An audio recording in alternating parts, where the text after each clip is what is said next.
Son accident a créé un véritable tremblement de terre dans le monde de la F1, et pour cause.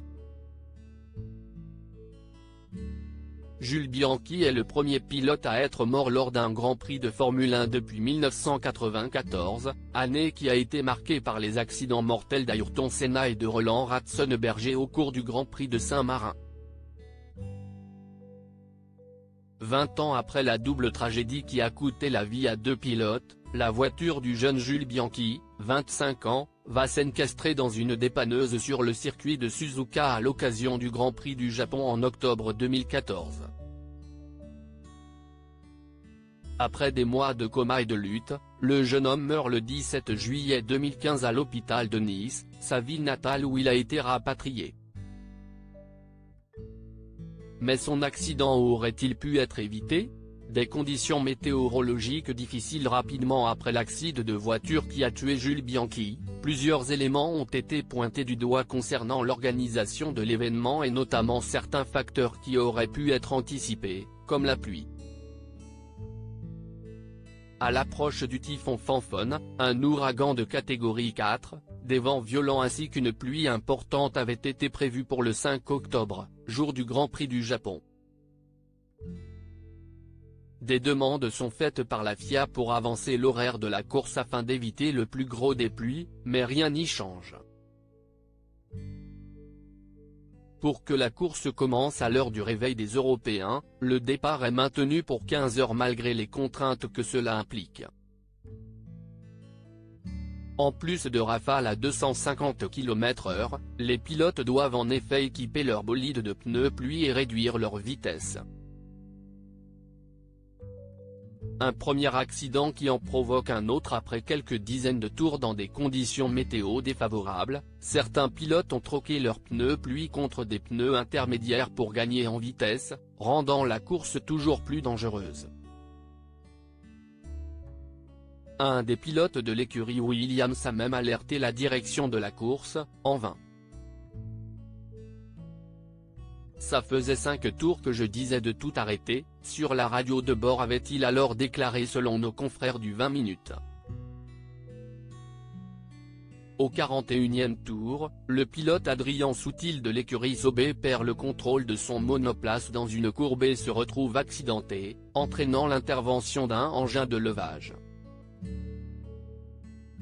CIST cette même dépanneuse, censée ne passer que quelques minutes sur le circuit, qui a provoqué la mort de Jules Bianchi, qui est venu s'encastrer en dessous à pleine vitesse au 42e tour.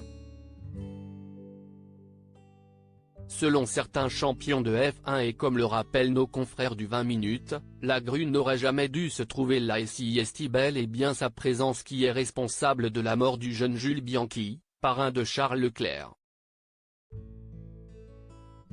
Après sa sortie de piste qui marque le deuxième accident de la course, cette dernière est finalement arrêtée et le jeune pilote se fait rapidement évacuer vers un hôpital ami, à quelques kilomètres du circuit. Sur France 3, le père de la victime, Philippe Bianchi, dira simplement que son fils est dans un état grave, en train d'être opéré d'urgence pour un hématome à la tête.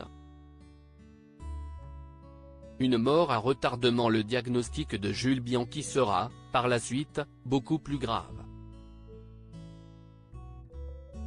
Le jeune homme souffre d'un traumatisme crânien et d'une lésion axonale diffuse.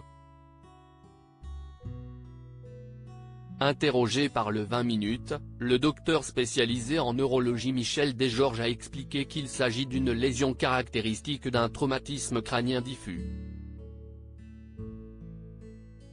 Dans les traumatismes crâniens avec casque, toute l'énergie cinétique dégagée par le crash est transférée vers le centre du cerveau car la boîte crânienne est maintenant, elle ne peut pas se déformer.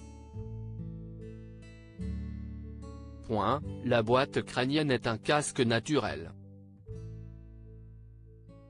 Quand elle casse, ça donne des lésions locales. Si elle ne casse pas, l'énergie est redirigée vers le centre de la sphère et CIST donc le cerveau qui prend tout. Jules Bianchi restera dans un état grave mais stable pendant de nombreuses semaines avant d'être transféré au CHU de Nice, où il reste en état critique. Le 14 juillet 2015, son père confie au micro de France Info, « Le temps passant, ça me rend moins optimiste que j'ai pu l'être 2 ou 3 mois après l'accident où l'on pouvait espérer une évolution meilleure. En général, les progrès doivent se faire dans les premiers 6 mois et là ça fait 9 mois et Jules n'est toujours pas réveillé et il n'y a pas de progrès significatif. » Le 17 juillet 2015, un communiqué annonce la mort du jeune pilote à l'âge de 25 ans, 9 mois après son accident au Japon.